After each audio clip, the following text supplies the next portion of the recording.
Imagine you're the last one.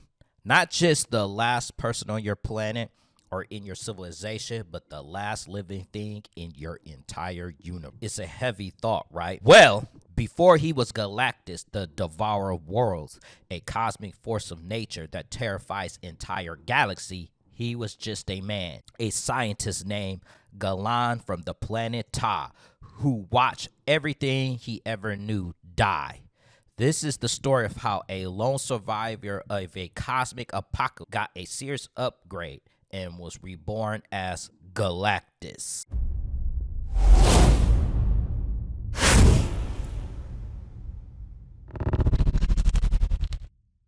He's one of Marvel's most iconic and flat out terrifying figures, first showing up in the legendary Fantastic Four issue number 48, an issue that completely changed the comic book game. But here's the thing, calling him a villain is like calling a hurricane a bit breezy. It doesn't quite capture the scale of it all. His story isn't about greed or a thirst for power. It's a tragedy of cosmic proportions, a story about a curse with an unbearable hunger to keep reality itself in balance. To really get Galactus, we must go back to the beginning, before our beginning. Long before the Marvel Universe we know and love, there was another reality, a whole other cosmic iteration, sometimes called the Sixth Cosmos. In this universe, life had hit its absolute peak on the planet Ta, a paradise of science and a culture that makes our wildest dreams look like crayon drawings. Living on this utopian world was an explorer and scientist named Galan. Galan was one of Ta's best and brightest, driven by a deep-seated need to explore and understand everything. But his work led him to a horrifying discovery. A creepy rot, a cosmic plague, was causing his entire universe to decay and collapse back in on itself in a big crunch. The universe was dying, one star at a time. While his people fell into despair, Galan refused to let his civilization just fade away. He was a man of science, and he figured if there was an answer, it had to be at the heart of the chaos. He tried to rally everyone, but the end was coming, and it was coming for everybody. Soon, Ta was the last island of life in a dying cosmic sea. With his world on the brink, Galan pitched a final desperate idea. He and a few other survivors hopped on a starship, a final moment to their world's genius, and pointed it right at the center of the universe collapse, a cosmic egg, where all of existence was converging. Their logic was pure defiance. If we're going to die, we're going to die looking oblivion straight in the eye. As the ship dove into a fiery heart of the big crunch, the raw power of creation and destruction ripped it to shreds. The heat and radiation were unimaginable. Galan's friends were gone in an instant, their atoms unwritten from existence. Yet, Galan pushed on, the last mortal being in his universe, witnessing the final heartbeat of a cosmos. But instead of death, something else was waiting for him.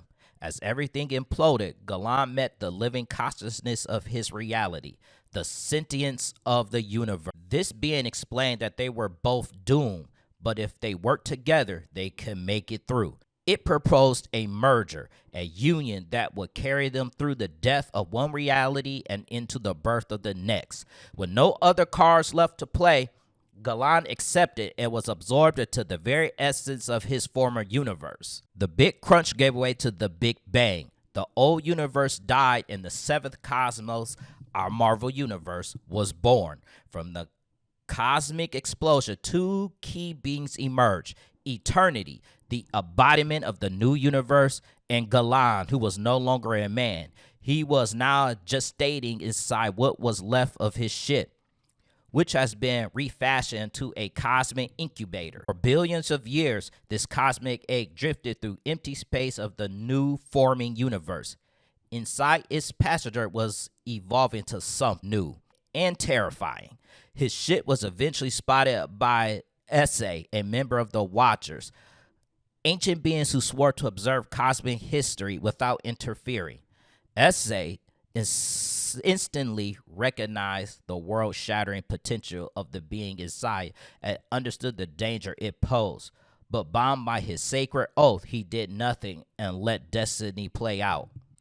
After eons, the ship crash landed on the unnamed planet. This impact finally stirred the being inside.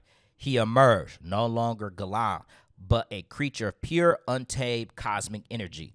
One of his first acts was to construct a suit of armor, a containment vessel to regulate the infinite power now raging within him. This was the birth of Galactus.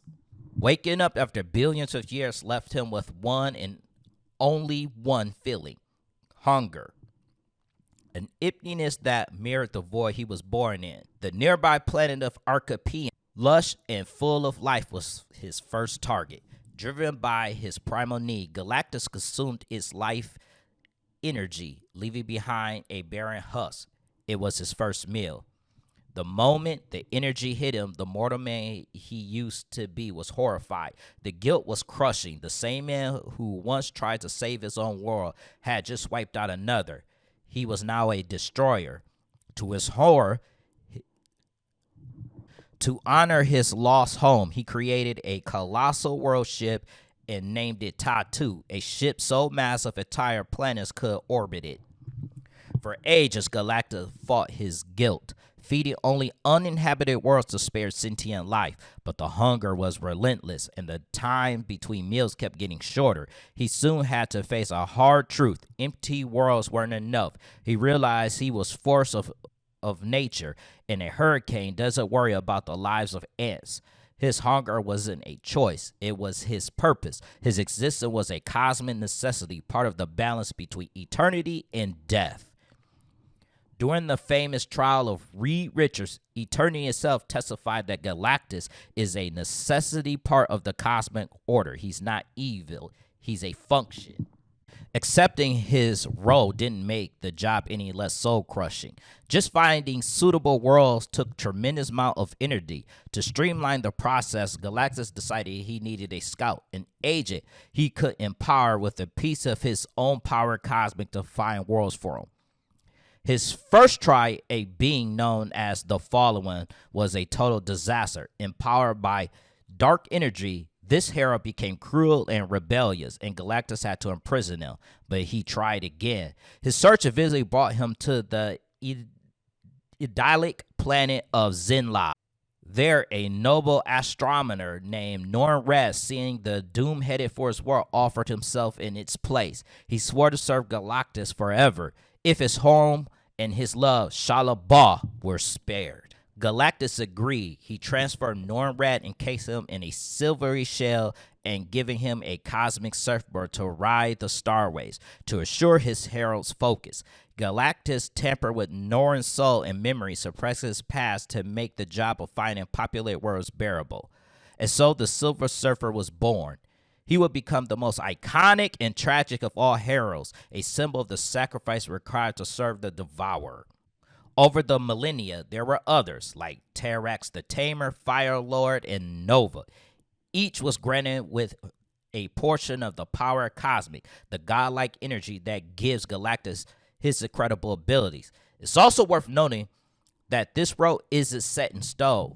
In a major storyline, the superheroes team known as the Ultimates managed to force Galactus back into his incubator, which fundamentally changed his nature. He came out as the Devourer, but as the Life-Bringer, a being who restored dead worlds.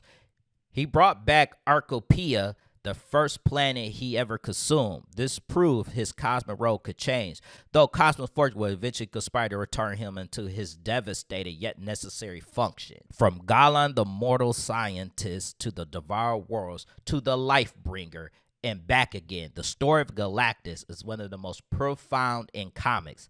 He's a tragic figure, a survivor burdened with a terrible eternal purpose. He isn't a villain in the way that you would usually think of a villain.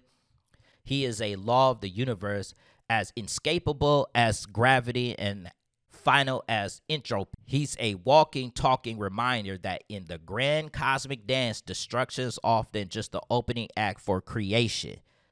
His story brings up a huge question.